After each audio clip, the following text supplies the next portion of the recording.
শিশু কিশোর কিশোরী, তরুণ তরুণী, ছাত্রছাত্রী, বয়স্ক বৃদ্ধ নারী পুরুষ সবাইকে জানাই আমার সালাম। আসসালামু আলাইকুম। আজ 25শে মার্চ, মানব সভ্যতার ইতিহাসে কলঙ্কিত এক হত্যাযজ্ঞের দিন। 1971 সালের আজকের রাতে পাক হানাদার বাহিনী নিরপরাধ নিরস্ত্র ঘুমন্ত বাঙালির উপর নির্মমভাবে গুলি চালিয়ে হাজারো মানুষকে হত্যা করেছিল। 25শে মার্চ থেকেই এদেশের মানুষের সশস্ত্র প্রতিরোধ গড়ে তুলেছিল। 9 মাসের যুদ্ধের মধ্য দিয়ে স্বাধীন হয় বাংলাদেশ। মহান স্বাধীনতা দিবসের প্রাক্কালে আমি গভীর শ্রদ্ধার সঙ্গে স্মরণ করছি মহান মুক্তিযুদ্ধের বীর শহীদদের, যাদের প্রাণের বিনিময়ে আমরা স্বাধীন সার্বভৌম বাংলাদেশ পেয়েছি। 9 মাসের রক্তক্ষয়ী যুদ্ধে লক্ষ লক্ষ শহীদ ও 2 লাখ নির্যাতিত নারীর আত্মত্যাগ পৃথিবীর মানচিত্রে বাংলাদেশ নামে একটি স্বাধীন ভূখণ্ডের জন্ম দিয়েছিল।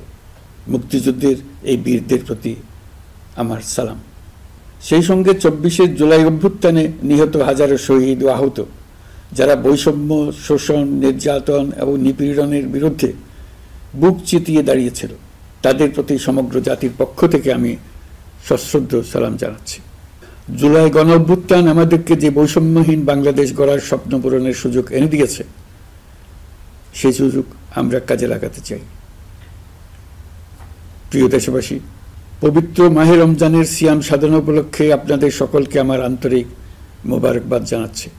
সেই সঙ্গে সকলকে জানাই পবিত্র ঈদ উল ফিতরের অগ্রিম শুভেচ্ছা। ঈদ মুবারক। এবারের ঈদ স্মরণীয়ভাবে আনন্দদায়ক হোক, এই কামনা করছি। বর্তমান সরকার দায়িত্ব গ্রহণের পর থেকেই দ্রব্যমূল্য নিয়ন্ত্রণে জোর ব্যবস্থা নিয়েছে। রমজান ও ঈদে বড় চ্যালেঞ্জ ছিল জিনিসপত্রের দামের লাগাম টেনে ধরা, বিদ্যুৎ সরবরাহ নিশ্চিত করা। এই রমজানে যাতে কোনো পণ্যের দাম বেড়ে না যায় এবং বিদ্যুৎ সরবরাহ যেন বিঘ্নিত না হয়, সেজন্য আমরা সর্বোচ্চ চেষ্টা করেছি। রমজান মাস জুড়ে সরবরাহ চেনের প্রতিবন্ধকতা কঠোরভাবে প্রতিহত করতে সব ধরনের ব্যবস্থা আমরা নিয়েছি। দেশের সকল জায়গা থেকে খবর এসছে যে এই রমজানের দ্রব্যমূল্য আগের তুলনায় কমেছে, জনগণ স্বস্তি পেয়েছে। দাম নিয়ন্ত্রণে এই প্রচেষ্টা চলমান থাকবে। প্রিয় দেশবাসী, গত 16 বছরে শেখ হাসিনা যে ভয়াবহ লুটপাট কায়েম করেছিল, আপনারা সেটার ভুক্তভোগী ছিলেন। ছাত্র জনতার অভ্যুত্থানের মুখে তারা পালিয়ে যাবার সময় এক লণ্ডভণ্ড অর্থনীতি রেখে গেছে। এই পরিস্থিতিতে দায়িত্ব নেবার পর অর্থনীতি পুনরুদ্ধারের জন্য অন্তর্বর্তী সরকার নানা উদ্যোগ নিয়েছে। ব্যাংকিং খাতে শৃঙ্খলা ফিরেছে। ক্রমান্বয়ে অর্থনীতির অপরাপর সুযোগগুলো ইতিবাচক ধারায় ফিরতে শুরু করেছে। এই সরকারের সবচেয়ে বড় চ্যালেঞ্জ মূল্যস্ফীতি। ফেব্রুয়ারিতে মূল্যস্ফীতি 9.32% নেমে এসছে, যা 22 মাসের মধ্যে সর্বনিম্ন। আগামী জুন মাসের মধ্যে এটি 8%-এর নিচে নেমে আসবে বলে আশা করছি। দেশের ধ্বংসপ্রাপ্ত অর্থনীতিতে স্বস্তি এনে দিয়েছে আমাদের প্রবাসী ভাই বোনেরা। অন্তর্বর্তী সরকার দায়িত্ব নেবার পর থেকে রেমিটেন্স ধারাবাহিকভাবে বেড়েছে। ফেব্রুয়ারি মাসে রেমিটেন্স প্রবাহ রেকর্ড গড়েছে, প্রায় 25% বৃদ্ধি পেয়ে $2.5 বিলিয়ন পৌঁছেছে। রেমিটেন্স যোদ্ধারা আমাদের দেশের অর্থনীতি গড়ার বীর সৈনিক। তাদের জন্য প্রক্রিয়াগত যেসব বিষয় রয়েছে, সেগুলো সহজ করে দেওয়া আমাদের দায়িত্ব। তারা যেন ভোগান্তির শিকার না হন, দূতাবাস যেন ঠিক মতো কাজ করে, এটি নিশ্চিত করার জন্য আমরা ব্যবস্থা নিয়েছি। আগামী নির্বাচনে যেন তাদের ভোটাধিকার দিতে পারি, সেজন্য কাজ করছি। পলাতক সরকারের আমলে চট দখলের মতো দেশের ব্যাংকগুলো দখল করে নেওয়া হয়েছিল। আমানতকারীর টাকাকে তারা নিজেদের ব্যক্তিগত টাকায় রূপান্তরিত করে ফেলেছিল। অন্তর্বর্তী সরকারের অন্যতম কাজ ছিল ব্যাংকিং ব্যবস্থায় আস্থা ফিরিয়ে আনা, আমানতকারীর স্বার্থ রক্ষা করে নিয়ম শৃঙ্খলা প্রতিষ্ঠা করা, হিসাবপত্রে বিশ্বাসযোগ্যতা স্থাপন করা। ব্যাংকিং ব্যবস্থায় আস্থা প্রতিষ্ঠা করা গেছে। এর ফলে অর্থনীতিতে শৃঙ্খলা ফিরেছে। অন্তর্বর্তী সরকারের অর্জনগুলোর মধ্যে এটা ছিল খুবই গুরুত্বপূর্ণ। গত সরকারের লুটপাটের মহোৎসবে গত 15 বছরে $234 বিলিয়ন পাচার হয়েছে। এটা আমরা জানি। কত রকমভাবে পাচার হয়েছে তাও জানার বিষয়। অভিনব এক একটা পদ্ধতি ছিল। পাচারের একটা পদ্ধতি সবাইকে হতভম্ব করে দিয়েছে। এই পাচার হয়েছে বিদেশে অধ্যয়নরত সন্তানের কাছে টাকা পাঠানোর নামে। তিনি সন্তানের লেখাপড়ার জন্য এক সেমিস্টারের অর্থাৎ 3 মাসের খরচ বাবদ অফিসিয়াল ব্যাংকিং চ্যানেলে পাঠিয়েছেন $3,33,00,000, অর্থাৎ প্রায় 400 কোটি টাকা। পাচারের এর চাইতে বেশি তাক লাগানো পন্থা আর কি আছে, তার কোনো সীমা আছে বলে আমার মনে হয় না। আইন, নিয়ম, নীতির জায়গায় যখন হরিলুট প্রতিষ্ঠিত হয় তখন এমন সব কিছুই সম্ভব। এই অর্থ পাচারকারীদের দ্রুত আইনের আওতায় নিয়ে আসার লক্ষ্যে ইতিমধ্যে আন্তর্জাতিক তৎপরতা জোরদার করা হয়েছে। প্রিয় দেশবাসী, অন্তর্বর্তী সরকার পৃথিবীর বিভিন্ন দেশের শীর্ষস্থানীয় বিনিয়োগকারীদের সঙ্গে নিয়মিত বৈঠক করে যাচ্ছে। তারা বাংলাদেশের বর্তমান ব্যবস্থায় বিনিয়োগের বিষয়ে খুবই আগ্রহী। আশা করছি দ্রুততম সময়ে দেশের নতুন নতুন বিদেশি বিনিয়োগ আপনারা দেখতে পাবেন। সরকার দায়িত্ব নেওয়ার পর থেকে দেশের রপ্তানি 13% বেড়েছে। জানুয়ারিতে 7% কন্টেইনার হ্যান্ডলিং বেড়েছে। বাংলাদেশ বিনিয়োগ উন্নয়ন কর্তৃপক্ষ ইতিমধ্যে লাইসেন্সিং রিকোয়ারমেন্টস, প্রত্যাবাসন আইন সহ বিনিয়োগকারীদের যে সাধারণ সমস্যাগুলো রয়েছে সেগুলো সমাধানে কাজ শুরু করেছে। বাংলাদেশ বিনিয়োগ উন্নয়ন কর্তৃপক্ষ আগামী মাসে ঢাকায় 4 দিনব্যাপী আন্তর্জাতিক বিনিয়োগ সম্মেলন করছে। বিশ্ববিখ্যাত অনেক বিনিয়োগকারী এতে অংশ নেবেন। ইতিমধ্যে DP World, Singapore PSA, AP Moller Maersk কয়েক বিলিয়ন ডলারের বিনিয়োগের প্রস্তাব করেছে। অন্তর্বর্তী সরকার দায়িত্ব গ্রহণের পর থেকেই স্বতঃস্ফূর্তভাবে পৃথিবীর সকল সরকার আমাদের প্রতি বন্ধুত্বের হাত বাড়িয়ে দিয়েছে। এটা শুরু হয়েছিল গত সেপ্টেম্বরে জাতিসংঘের বার্ষিক বৈঠকে। আপনাদের মনে আছে বিশ্বের সরকার প্রধানরা কিভাবে আমাদের সঙ্গে আগ্রহ নিয়ে দেখা করতে এগিয়ে এসছে। তারপর থেকে যে কোনো সম্মেলনে গিয়েছি, দেখেছি আন্তর্জাতিক নেতৃবৃন্দের আগ্রহ কিভাবে ক্রমেই বেড়ে চলেছে। জানুয়ারি মাসে সুইজারল্যান্ডের ডাভোসে গিয়েছিলাম। এই সম্মেলনে 47টি পৃথক ইভেন্টে আমার অংশগ্রহণ করতে হয়েছে। বিভিন্ন দেশের সরকার প্রধান, মন্ত্রী, বিশ্ব বাণিজ্যের নায়করা, জাতিসংঘের মহাসচিব, জাতিসংঘের বিভিন্ন সংস্থার প্রধানদের সঙ্গে বৈঠক করেছে। তারা আমাদের পাশে থাকার জন্য আন্তরিক আগ্রহ প্রকাশ করেছেন। সম্প্রতি আমি সংযুক্ত আরব আমিরাতে গিয়েছিলাম। তারা বিগত সরকারের সময় আমাদের ভিসা বন্ধ করে দিয়েছিল। আমরা সেই দেশের ভিসার দরজা খোলার চেষ্টা চালিয়ে যাচ্ছি। তারা আশ্বাস দিয়েছেন তাদের দিক থেকে সকল আনুষ্ঠানিকতা সম্পন্ন করে ভিসার দরজা উন্মুক্ত করবেন। আমি আশা করছি সেটা দ্রুতই উন্মুক্ত হবে। আমি সংযুক্ত আরব আমিরাতকে আমাদের দেশে শিল্প কারখানা গড়ে তোলার জন্য একটি শিল্পাঞ্চল করার প্রস্তাব দিয়েছি। তারা এ বিষয়ে আগ্রহ জানিয়েছে। শিল্পাঞ্চলে 2টি কাজ দিয়ে তারা শুরু করবে, এই জন্য কথাবার্তা শুরু হয়েছে।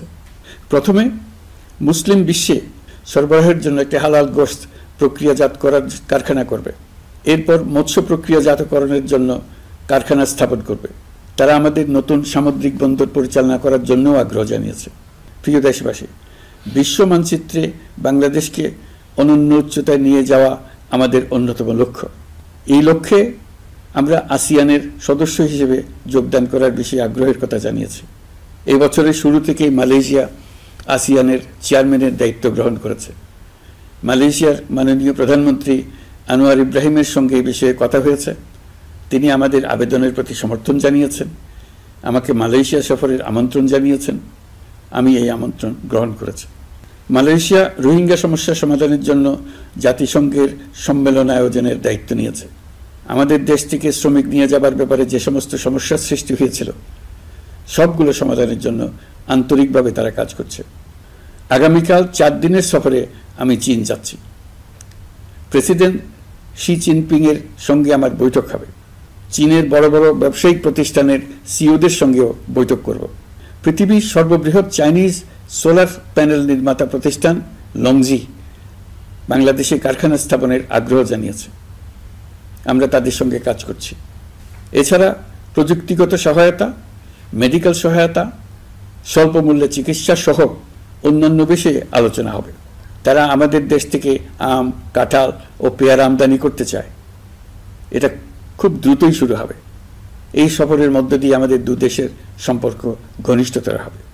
আমি বরাবরই বলে এসেছি, আমরা মহা সৌভাগ্যবান এক জাতি। পৃথিবীর মানচিত্রে আমাদের অবস্থানের কারণে বাংলাদেশ, ভারত, নেপাল ও ভুটান, দক্ষিণ এশিয়ার এই 4টি দেশ মিলে একটি যৌথ অর্থনীতি গড়ে তুলতে পারলে 4 দেশই লাভবান হবে। নেপাল ও ভুটান আমাদের জলবিদ্যুৎ দিতে অত্যন্ত আগ্রহী, আমরাও নিতে আগ্রহী। বাংলাদেশের শিল্পাঞ্চল গড়ে তুলতে এর কোনো বিকল্প নেই। আমাদের রয়েছে এক বিস্তীর্ণ মহাসাগর। ভৌগোলিক অবস্থানগত কারণে আমাদের সামনে বিরাট অর্থনৈতিক সুযোগ এনে দিয়েছে। কুমিরা থেকে টেকনাফ পর্যন্ত দীর্ঘ উপকূল ভূমি। এই দীর্ঘ উপকূল জুড়ে বিরামহীনভাবে অনেকগুলি আধুনিক প্রযুক্তি সমৃদ্ধ আন্তর্জাতিক মানের সমুদ্র বন্দর, শিল্প কারখানা, রপ্তানি প্রক্রিয়াজাতকরণ এলাকা স্থাপন করা গেলে পুরো অর্থনৈতিক অঞ্চলের ভবিষ্যৎ দ্রুত পরিবর্তন সম্ভব। নেপাল থেকে জলবিদ্যুৎ আনতে পারলে জীবাশ্ম জ্বালানির উপর আমাদের নির্ভরশীলতা কমবে। বর্তমানে বিশ্ববাসী পরিবেশ রক্ষায় সচেতন, তারা এটাকেই সর্বোচ্চ অগ্রাধিকার দিচ্ছে। জীবাশ্ম জ্বালানির উপর নির্ভরশীলতা কমিয়ে পরিবেশ বান্ধব বিকল্প পাওয়া গেলে বিদেশি বিনিয়োগকারীদের আরও বেশি মনোযোগ আকর্ষণ করা যাবে। দেশের ক্রমবর্ধমান বিদ্যুৎ চাহিদার পরিপ্রেক্ষিতে রূপপুর পারমাণবিক বিদ্যুৎ কেন্দ্রের কাজ যথাসময়ে শেষ করার বেশি আমরা জোর দিয়েছি। রোসাটমের মহাপরিচালক আমাকে বলেছেন, শিগগিরই বিদ্যুৎ কেন্দ্রটি পরীক্ষামূলকভাবে চালু করা হবে। আমাদের পণ্য পৃথিবীর পণ্য। এই পণ্য নেপালে যাবে, ভুটানে যাবে, ভারতের 7 সিস্টার্সে যাবে। প্রতিবেশীদের পণ্য আমাদের এখানে আসবে, সারা পৃথিবীর কাছে পৌঁছে যাবে। এইভাবেই এটি একটি লাভজনক অর্থনৈতিক অঞ্চল হিসেবে দাঁড়িয়ে যাবে। আর এই অঞ্চলের গুরুত্বপূর্ণ ভূমিকায় থাকবে বাংলাদেশ। বাংলাদেশের সবচেয়ে বড় সমস্যা সীমাহীন দুর্নীতি। স্বৈরাচারী সরকার এই দুর্নীতিকে বিশ্বের শীর্ষস্থানে নিয়ে গেছে। দুর্নীতির ফলে শুধু যে সবকিছুতে অবিশ্বাস্য রকম ব্যয় বৃদ্ধি পাচ্ছে তাই না, এর ফলে সরকার ও জনগণের সকল আয়োজন বিকৃত হয়ে যায়। সরকারের লক্ষ্য, নীতিমালা, প্রাতিষ্ঠানিক আয়োজন, সরকারি কর্মকর্তাদের দায় দায়িত্ব যা কিছু কাগজে লেখা থাকে তার সব কিছু অর্থহীন হয়ে যায়। দেশ চলে অলিখিত আয়োজনে। সরকারকে চলতে হয়, ব্যবসায়ীকে চলতে হয়, শিল্পপতিকে চলতে হয়, বিনিয়োগকারীকে চলতে হয়, দেশের সকল নাগরিককে এই অলিখিত নিয়মে চলতে হয়। নাগরিককে এই অদৃশ্য জগতের সঙ্গে মোকাবেলা করে টিকে থাকার বিদ্যায় পারদর্শী হতে সাধনা করতে হয়। দৈনন্দিন জীবনে টিকে থাকা এবং সাফল্য অর্জনের জন্য একটা নতুন ভাষা আয়ত্ত করতে হয়। চারদিকে কি শব্দ বলা হচ্ছে, কাগজে কি লেখা হচ্ছে তা মনে মনে দ্রুত অনুবাদ করে তার মর্মার্থ বুঝে নিতে হয়। তা না হলে দৈনন্দিন সিদ্ধান্ত নেওয়া যায় না। সবচেয়ে বড় মুশকিল হলো এর কোনো অভিধান নেই। কারণ ব্যক্তি বিশেষে, স্থান বিশেষে, পরিস্থিতি বিশেষে এর অর্থ ক্রমাগতভাবে পাল্টে যায়। পুরো বিশ্ব বুঝে গেছে আমরা জাতি হিসেবে সততার পরিচয় বহন করি না। এটা শুধু জাতীয় কলঙ্কের বিষয় নয়, আন্তর্জাতিক বাণিজ্যে এটা আত্মঘাতী বিষয়। দেশবাসীর মতো আন্তর্জাতিক সম্প্রদায় চায় আমরা দুর্নীতিমুক্ত হই, কারণ তারা আমাদের সঙ্গে ব্যবসা বাণিজ্য সম্প্রসারণ করতে চায়। দুর্নীতিমুক্ত হতে না পারলে ব্যবসা বাণিজ্য কিছুই চলবে না। দুর্নীতি থেকে মুক্ত হওয়া ছাড়া বাংলাদেশের কোনো গতি নেই। অন্তর্বর্তী সরকার সকল কাজ দুর্নীতিমুক্ত করতে সর্বোচ্চ অগ্রাধিকার দিয়ে যাচ্ছে। এই সরকারের মেয়াদকে দুর্নীতিমুক্ত রাখার চেষ্টার পাশাপাশি আগামী দিনেও দেশের নাগরিককে যেন সরকারের পৃষ্ঠপোষকতা দুষ্পুষ্ট দুর্নীতি থেকে মুক্ত রাখতে পারে সেই ব্যবস্থা নিশ্চিত করতে আমরা প্রতিশ্রুতিবদ্ধ। দুর্নীতি ও হয়রানি রোধে আমরা একটা বিষয়ের উপর গুরুত্ব দিচ্ছি। সরকারের সঙ্গে দৈনন্দিন, মাসিক বা বার্ষিক রুটিন কাজের জন্য যেন কোনো নাগরিককে সশরীরে কোনো সরকারি অফিসে উপস্থিত হতে না হয়। দুর্নীতি প্রতিরোধের অংশ হিসেবে সরকারি সব অফিসে ই-ফাইলিং চালুর সিদ্ধান্ত নেওয়া হয়েছে। ই-ফাইলিং ব্যবস্থা চালু হলে দুর্নীতি কমে আসবে। এতে করে কোন অফিসের কোন ডেস্কে কোন ফাইল আটকে আছে তা সহজেই জানা যাবে। সরকারি যতগুলো কার্যক্রমে অনলাইন সেবা চালু সম্ভব সবখানেই এই সেবা চালুর বিষয়ে সরকার কাজ করছে।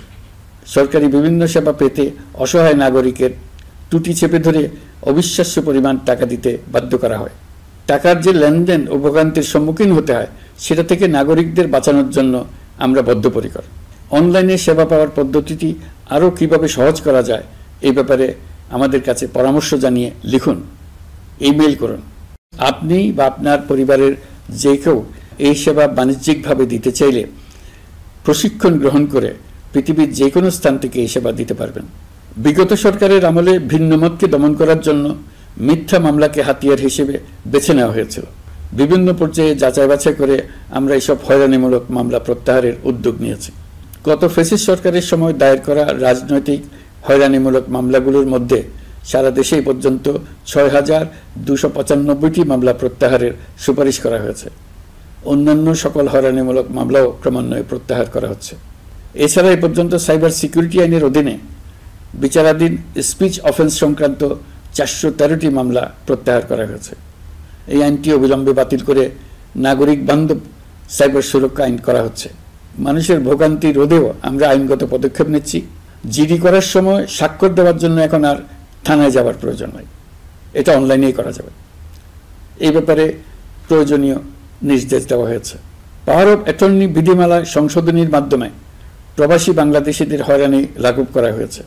সংশোধিত বিধিমালার আলোকে বাংলাদেশি পাসপোর্ট না থাকলেও বাংলাদেশি বংশোদ্ভূত ব্যক্তির পাসপোর্টে নো ভিসা রিকোয়ার্ড স্টিকার থাকলে কিংবা জন্মসনদ বা জাতীয় পরিচয়পত্র থাকলেই তিনি বিদেশ থেকে পাওয়ার অফ অ্যাটর্নি সম্পাদন করতে পারবেন। সরকারি সিদ্ধান্ত ও প্রয়োজনীয় ব্যবস্থা নেওয়ার পর বিমানের টিকিট কেনার পুরো প্রক্রিয়াটি অনলাইনে নিয়ে যাওয়ার ফলে বিমানের টিকিটের দাম শতকরা ৫০ থেকে ৭৫% কমে গেছে। বিশেষ করে মধ্যপ্রাচ্যের প্রবাসী ভাই বোনেরা এতে করে স্বস্তি পাচ্ছেন। অন্যান্য এয়ারলাইনের টিকিটের দামও কমে গেছে। নাগরিকদের হয়রানিমুক্ত ও দুর্নীতিমুক্ত সেবা প্রদানের জন্য সরকার ভূমি সেবা ডিজিটালাইজ করার উদ্যোগ নিয়েছে। এর অংশ হিসেবে ভূমি মন্ত্রণালয় অনলাইনে ঘরে বসেই জমির খাজনা প্রদান, নামজারি, জমা খারিজ, খতিয়ান বা পর্চা সার্টিফাইড কপি, মৌজা ম্যাপ বা নকশা প্রদানের কার্যক্রম শুরু করেছে। এই পদ্ধতিতে ভোগান্তি, অস্বচ্ছতা ও দুর্নীতির অবসান হবে। বর্তমানে সারা দেশে পরীক্ষামূলকভাবে এই কার্যক্রম চালু হয়েছে। এগুলোকে ক্রমান্বয়ে আরও জনবান্ধব করে স্থায়ী রূপ দেওয়া হবে। এর লক্ষ্য হবে ক্রমাগতভাবে এই সকল দায়িত্ব সরকারের হাত থেকে নিয়ে সেবাদানকারী ব্যক্তি বা প্রতিষ্ঠানের কাছে ছেড়ে দেওয়া। গ্রামের স্কুল কলেজ পাশ করা ছেলেমেয়েরা, গৃহিণীরা ঘরে বসে সারা দেশে এই সেবা দান করবে এবং অনেকে তাদের কৃতিত্বের জন্য প্রসিদ্ধ হয়ে পড়বে। তারা সারা দেশের গ্রাহকদের সেবা নিজের গ্রাম থেকেই প্রদান করবে। রাজস্ব সংস্কার কমিশনের সুপারিশ অনুসারে জাতীয় রাজস্ব বোর্ড বিলুপ্ত করার সিদ্ধান্ত নেওয়া হয়েছে। এর জায়গায় দুটি পৃথক বিভাগ করা হচ্ছে। একটি হলো নীতি প্রণয়ন বিভাগ বা জাতীয় রাজস্ব নীতি বোর্ড, অন্যটি বাস্তবায়ন বিভাগ বা জাতীয় রাজস্ব সংগ্রহ বিভাগ। এর ফলে সরকারের পছন্দের ব্যক্তিরা হাজার হাজার কোটি টাকার রাজস্ব ফাঁকি দেওয়ার আর সুযোগ পাবে না। আমি আশা করি পরবর্তীতে যারা সরকারে আসবেন তারাও এই নীতি বহাল রাখবেন। এখনকার যুগ হলো প্রযুক্তির যুগ, সৃজনশীলতার যুগ। আমাদের দেশে ১৭ কোটি নারী পুরুষ, তার মধ্যে তরুণরা হলো বিপুলভাবে সংখ্যাগরিষ্ঠ। বাংলাদেশ মানব সম্পদের দিক থেকে ৮ম বৃহত্তম দেশ। একযোগে এই তরুণরা সৃজনশীলতা প্রকাশের সুযোগ পেলে বন্যার স্রোতের মতো আমাদের দেশ দ্রুত বেগে পৃথিবীর বাজারের মধ্যস্থানে চলে যাবে। এই বিপুল তরুণ গোষ্ঠীর সামনে থেকে পথের বাধা সরিয়ে দেওয়াই হলো আমাদের সরকারের প্রধান লক্ষ্য। প্রযুক্তি আমাদের জন্য সুযোগ সৃষ্টি করেছে, আমরা দ্রুত বেগে এই সুযোগ গ্রহণ করার কাজে নিজেদের নিয়োজিত করেছি। এমনভাবে আমরা প্রযুক্তি ব্যবহার করার কাজে নিয়োজিত হয়েছি যাতে নাগরিকের আঙ্গুলের ইশারায় সরকার তার সেবা নাগরিকের কাছে তাৎক্ষণিকভাবে হাজির করে। তা নিশ্চিত করার জন্য আমরা সেই সেবা দিতে চাই প্রযুক্তির মাধ্যমে, সরকারি অফিসের মাধ্যমে নয়। ইতিমধ্যে পাসপোর্ট পেতে পুলিশ ভেরিফিকেশনের নিয়ম আমরা বাতিল করে দিয়েছি। এর ফলে বর্তমানে নাগরিকরা আগের চাইতে সহজভাবে পাসপোর্ট সেবা পাচ্ছেন। পুলিশ রিপোর্ট প্রাপ্তির নিয়ম বাতিল করার পর এই পর্যন্ত ৭০,০০০ নতুন পাসপোর্ট, যা বহুকাল ধরে পুলিশ রিপোর্ট আসার অপেক্ষায় আটকে ছিল, তা দ্রুত আবেদনকারীদের হাতে পৌঁছে দেওয়া হয়েছে। পাসপোর্ট প্রাপ্তি সহজ করার জন্য আমরা পুরনো পদ্ধতি বাতিল করে ইলেকট্রনিক পাসপোর্ট প্রচলন শুরু করেছি। এর ফলে দ্রুত পাসপোর্ট দেওয়া সম্ভব হচ্ছে। দেশের অভ্যন্তরে ই পাসপোর্ট হোম ডেলিভারি দেওয়া সম্ভব হচ্ছে। আগামীতে সকলেই ঘরে বসে পাসপোর্ট পাবেন, এটা নিশ্চিত করার চেষ্টা করছে। পাসপোর্ট দেওয়ার দায়িত্বে নিয়োজিত কর্মকর্তারা অত্যন্ত উৎসাহ সহকারে দ্রুত এসব পরিবর্তন আনার ব্যাপারে এগিয়ে আসছেন দেখে মনটা আনন্দে ভরে যায়। প্রিয় দেশবাসী, হজ মুসলমানদের জন্য সবচেয়ে গভীর আধ্যাত্মিক সফরগুলোর মধ্যে প্রধান। সারা জীবন তারা হজ পালনের জন্য অপেক্ষা করেন। পবিত্র হজ পালনে বাংলাদেশের হাজিরা প্রায় বিভিন্ন চ্যালেঞ্জের সম্মুখীন হন। ভাষাগত বাধা, স্বাস্থ্য ঝুঁকি, অতিরিক্ত ভিড়, প্রশাসনিক জটিলতা এবং লজিস্টিক সমস্যা সহ নানা অসুবিধা। হজের অভিজ্ঞতাকে মসৃণ ও নিরাপদ করতে অন্তর্বর্তীকালীন সরকার একটি মোবাইল অ্যাপ তৈরি করেছে, যা সম্মানিত হাজিদের যাত্রার আগে, যাত্রা চলাকালীন সময়ে এবং ফিরে আসার পরেও প্রয়োজনীয় সহায়তা প্রদান করবে। এই অ্যাপটি বাংলা ভাষায় রিয়েল টাইম নির্দেশনা ও সহায়তা প্রদান করবে। সরকার সমর্থিত বিশেষ ডেবিট কার্ডের মাধ্যমে বিদেশের স্থানীয় মুদ্রায় আর্থিক লেনদেন নিশ্চিত করবে। লাগেজ যাতে হারিয়ে না যায় তার জন্য লাগেজ ট্র্যাকিংয়ের ব্যবস্থা থাকবে। মোবাইল ফোনের মাধ্যমে হজযাত্রীরা প্রত্যেক দিন ওই দিনের করণীয় ও যাতায়াতের বিস্তারিত বিবরণ জানতে পারবেন। যেদিন যে দোয়া পড়তে হবে সেটা স্মরণ করিয়ে দেবে। যেসব পবিত্র স্থানে যাবেন সেসবের ছবি সহ ইতিহাস বর্ণনা করবে। হাজিদের মনে কোনো প্রশ্ন জাগলে কল সেন্টারে ফোন করে সেই প্রশ্নের উত্তর পাবেন। শরীর খারাপ লাগলে ডাক্তারের সঙ্গে যোগাযোগ করিয়ে দেবে।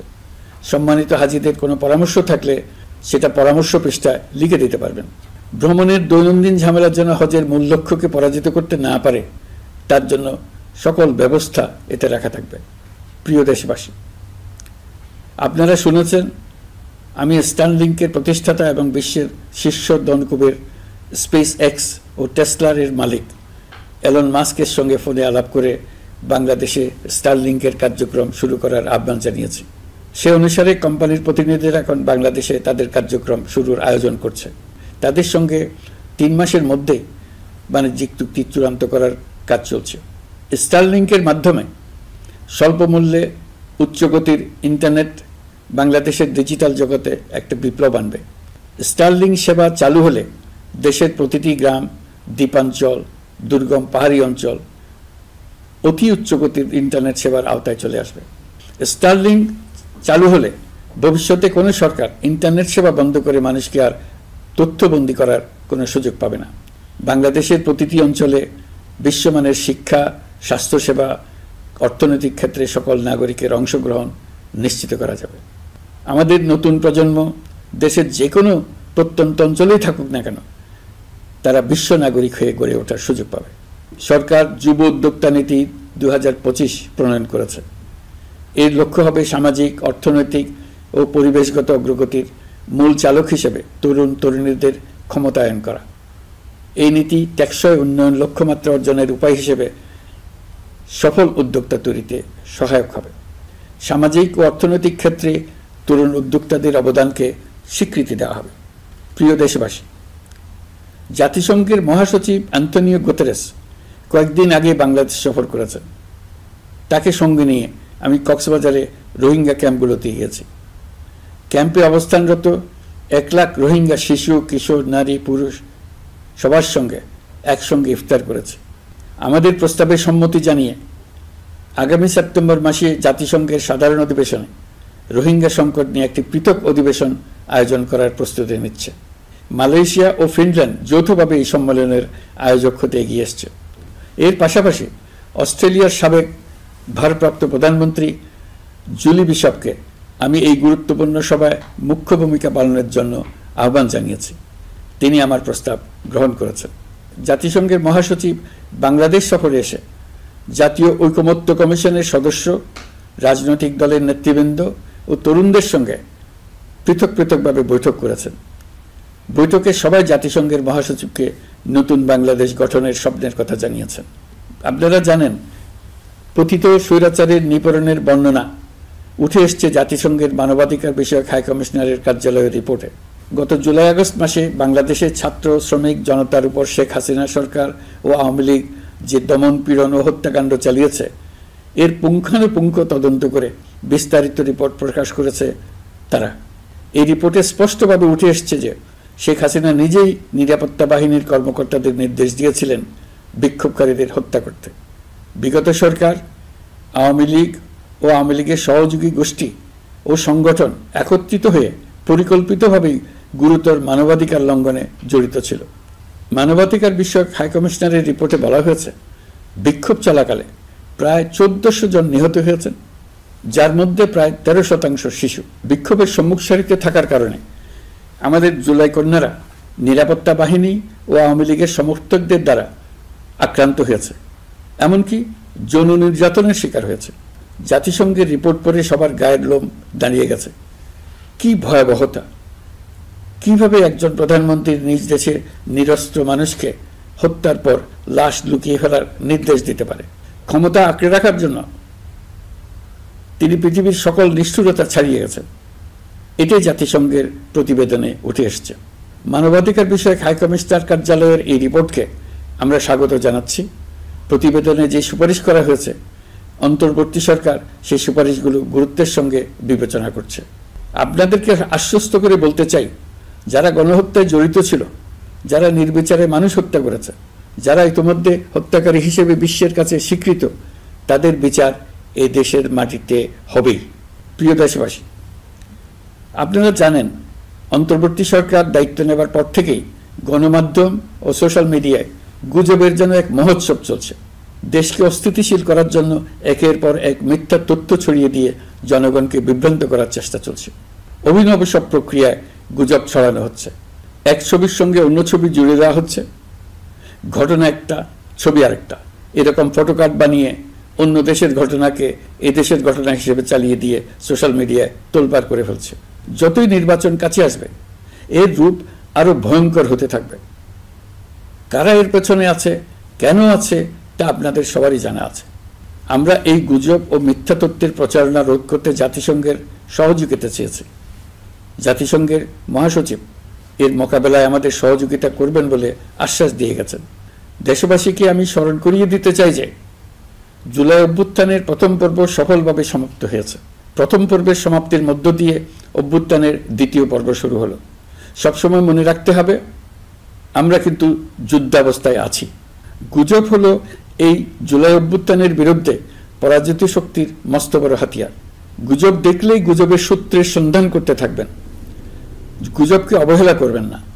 বহু অভিজ্ঞ সমর বিশারদ এই গুজবের পেছনে দিনরাত কাজ করছে। সীমাহীন অর্থ এর পেছনে নিয়োজিত আছে। এর মূল লক্ষ্য জুলাই অভ্যুত্থানকে ব্যর্থ করা। আমরা তাকে ব্যর্থ হতে দেব না। আমাদের সামগ্রিক ঐক্য পলাতক শক্তির গায়ে জ্বালা ধরিয়ে দিচ্ছে। তারা এই ঐক্য ভাঙতে চায়। তাদের অভিনব কৌশল আপনি টেরই পাবেন না। আপনি বুঝতেই পারছেন না কখন তাদের খেলায় আপনি পুতুল হয়ে গেছেন। আমাদের সচেতনতা এবং সামগ্রিক ঐক্য দিয়েই এই গুজবকে রুখতে হবে। পলাতক অপশক্তির ষড়যন্ত্রকে ব্যর্থ করে দিতে হবে। প্রিয় দেশবাসী, আপনারা জানেন, ইতিমধ্যে জাতীয় ঐকমত্য কমিশন তাদের কাজ শুরু করেছে। 6টি সংস্কার কমিশনের 166টি সুপারিশ ও পূর্ণাঙ্গ প্রতিবেদন সহ 38টি রাজনৈতিক দলের কাছে চিঠি দেওয়া হয়েছে। ইতিমধ্যে রাজনৈতিক দলগুলোর সঙ্গে বৈঠক শুরু হয়েছে। দেশের রাজনৈতিক দলগুলো খুবই ইতিবাচকভাবে সংস্কার কাজে সাড়া দিয়েছেন। তাদের মতামত তুলে ধরছেন। কোন রাজনৈতিক দল কোন কোন সংস্কার প্রস্তাবে একমত হয়েছেন, কোনটিতে দ্বিমত হয়েছেন, সেসব তারা জানাচ্ছেন। এটা আমাদের জাতির জন্য অত্যন্ত সুখকর বিষয় যে প্রতিটি রাজনৈতিক দল সংস্কারের পক্ষে মত দিচ্ছেন। ঐকমত্য কমিশনের মাধ্যমে সকল রাজনৈতিক দলের মতামত নেওয়ার কাজ এখন চলমান আছে। কমিশনের লক্ষ্য যে সকল বিষয়ে রাজনৈতিক দলগুলো একমত হবেন সেগুলো চিহ্নিত করা এবং তার একটা তালিকা প্রস্তুত করা। যে সকল দল এতে একমত হয়েছেন তাদের স্বাক্ষর নেওয়া। এই তালিকাটাই হবে জুলাই চার্টার বা জুলাই সনদ। আমাদের দায়িত্ব জাতির সামনে পুরো প্রক্রিয়াটা স্বচ্ছভাবে তুলে ধরা এবং প্রক্রিয়া শেষে নির্বাচনের আয়োজন করা। নির্বাচনের ব্যাপারে আমি আগেও বলেছি, আবারও বলছি, এবছর ডিসেম্বর থেকে আগামী বছরের জুনের মধ্যে নির্বাচন হবে। আমরা চাই আগামী নির্বাচনটি বাংলাদেশের ইতিহাসে সবচেয়ে অবাধ, সুষ্ঠু ও গ্রহণযোগ্য নির্বাচন হবে। এই জন্য নির্বাচন কমিশন সব ধরনের প্রস্তুতি নিতে শুরু করেছে। রাজনৈতিক দলগুলো ব্যাপক উৎসাহ উদ্দীপনায় নির্বাচনের জন্য তৈরি হতে শুরু করবে বলে আশা করছি। প্রিয় নাগরিকবৃন্দ, আমাদের দেশের নারীরা দীর্ঘ আন্দোলনের মাধ্যমে বহু বছর ধরে অনেক বাধা পেরিয়ে একটু একটু করে সামনে এগিয়ে যাচ্ছে। স্বাধীনতার 54 বছর পরেও এদেশের নারীরা অর্থনৈতিক, রাজনৈতিক, সামাজিক বৈষম্যের শিকার। বাংলাদেশের ইতিহাসে এখন পর্যন্ত যত আন্দোলন সংগ্রাম হয়েছে তার মধ্যে জুলাই গণ অভ্যুত্থানে নারীদের অংশগ্রহণ ছিল সবচেয়ে বেশি। গণ অভ্যুত্থানে নারীরা দুঃসাহসিক ভূমিকা রেখেছে, পুরনোকে দূরে ঠেলে দিয়ে নতুনের ভিত্তি স্থাপনের প্রতিজ্ঞা নিয়েছে।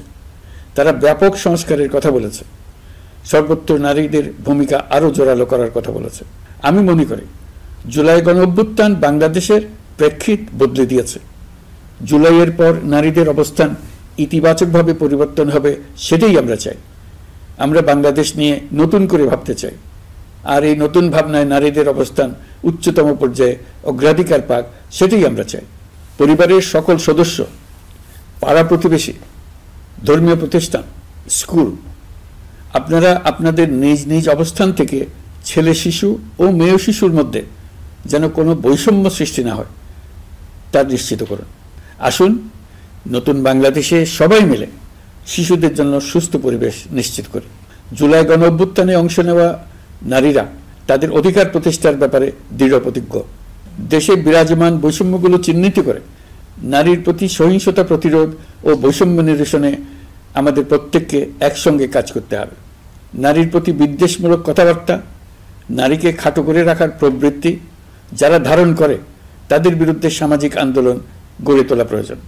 আধুনিক প্রযুক্তি সকল প্রকার বাধা ভেঙে দেওয়ার মহাশক্তি আমাদেরকে দিয়েছে। সেই বাধা যত শক্তই হোক, যত উঁচুই হোক, সকল দূরত্ব গোছানোর জন্য প্রযুক্তিকে অবশ্যই যেন আমরা ব্যবহার করতে আরম্ভ করি। নারীদের সুরক্ষায় পুলিশ হটলাইন নাম্বার চালু করেছে, সরকারের পক্ষ থেকে শর্টকট চালু করা হচ্ছে।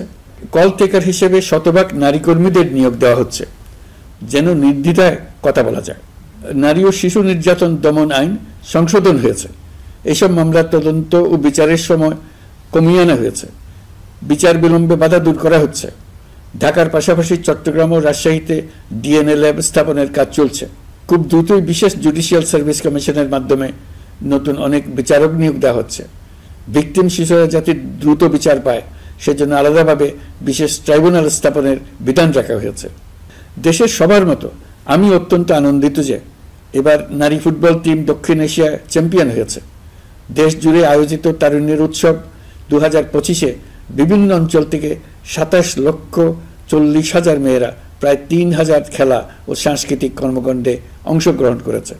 উৎসবে দেশের সুবিধাবঞ্চিত ও সুবিধাপ্রাপ্ত অঞ্চল, প্রান্তিক জনগোষ্ঠী এবং 21টি নৃগোষ্ঠীর তরুণ তরুণী সহ সকলের সার্বজনীন অংশগ্রহণ ছিল। এই উৎসবের অন্যতম লক্ষ্য ছিল তরুণদের মধ্যে ঐক্য গড়ে তোলা, সহযোগিতার নীতি প্রচার এবং তাদেরকে উদ্যোক্তা হিসেবে গড়ে তোলা, যাতে করে তারা আত্মনির্ভর হতে পারে, দেশের সম্পদ হিসেবে গড়ে উঠতে পারে। আমরা তারুণ্যের এই উৎসব সারা বছর জুড়ে উদযাপন করার ঘোষণা দিয়েছি। এই উৎসবে আমরা গ্রাম, উপজেলা, শহর, বন্দর সকল এলাকার আবাল বৃদ্ধ বনিতাকে এবং স্কুল, কলেজ, মাদ্রাসার সরকারি বেসরকারি সকল প্রতিষ্ঠানের সবাইকে নানা প্রকারের সৃজনশীল কর্মসূচি নিয়ে এগিয়ে আসার জন্য আমি অনুরোধ জানাচ্ছি। প্রতিটি এলাকায় এই উৎসবে যোগদান করতে মেয়েদের যেন বিশেষভাবে উৎসাহিত করা যায় সেজন্য সকলকে আহ্বান জানাচ্ছি। কোথায় এটা কিভাবে উদযাপিত হচ্ছে সেই ব্যাপারে জানার জন্য আমি আগ্রহ নিয়ে অপেক্ষা করলাম। বিভিন্ন পর্যায়ে দেশের সেরা গ্রাম, সেরা উপজেলা, সেরা শহর, সেরা প্রতিষ্ঠান, সেরা ব্যক্তিকে পুরস্কার দেওয়ার জন্য আমরা প্রস্তুত থাকব। নারী অধিকারের পাশাপাশি একই রকম গুরুত্বের সঙ্গে মনে রাখতে হবে সংখ্যালঘুদের নাগরিক অধিকার, সমতল ও পাহাড়ের জাতিগোষ্ঠীর নাগরিক অধিকার। কারো কোনো নাগরিক অধিকারকে অবহেলা করলেই এই জাতির জন্য মহা সংকট সৃষ্টি হবে। নাগরিক হিসেবে আমরা কেউ যেন অন্য নাগরিকের অধিকার হরণের দায়ে অভিযুক্ত হতে না পারি, সেই ব্যাপারে আমাদের নিশ্চিত থাকতে হবে। তাহলেই সত্যিকার নতুন বাংলাদেশ জন্ম লাভ করবে। সবাইকে আবারও আমার সালাম জানিয়ে আমার বক্তব্য শেষ করছি। আসসালামু আলাইকুম। সবাইকে স্বাধীনতা দিবসের অভিনন্দন জানাচ্ছি। পবিত্র মাহে রমজানে মহান আল্লাহর অশেষ মেহেরবানি আমাদের উপরে বর্ষিত হোক। এবারের শবে কদরের পবিত্র রজনীতে মহান আল্লাহ যেন তাঁর সকল বান্দার মোনাজাত কবুল করেন তা প্রার্থনা করছি। একই সঙ্গে পবিত্র ঈদে সকলকে জানাই ঈদ মোবারক। ঈদে পরিবার পরিজন নিয়ে নির্বিঘ্নে ও আনন্দ সহকারে নিজ নিজ বাড়ি যাবেন, আত্মীয় স্বজনের কবর জিয়ারত করবেন, গরিব পরিবারের খোঁজ খবর নেবেন, তাদের ভবিষ্যৎ ভালো করার জন্য চিন্তা ভাবনা করবেন, আপনার সন্তানদের সঙ্গে তাদের পরিচয় করিয়ে দেবেন, এই কামনা করছি। ঈদের জামাতে দলমত নির্বিশেষে সবাই যেন পরাজিত শক্তির সকল প্ররোচনা সত্ত্বেও সুদৃঢ়ভাবে ঐক্যবদ্ধ থাকেন, সেজন্য আল্লাহর কাছে মোনাজাত করবেন, এই আহ্বান জানাচ্ছি। সকলের জীবন সার্থক হোক, আনন্দময় হোক। মহান আল্লাহ আমাদের সহায় হন। আল্লাহ হাফেজ।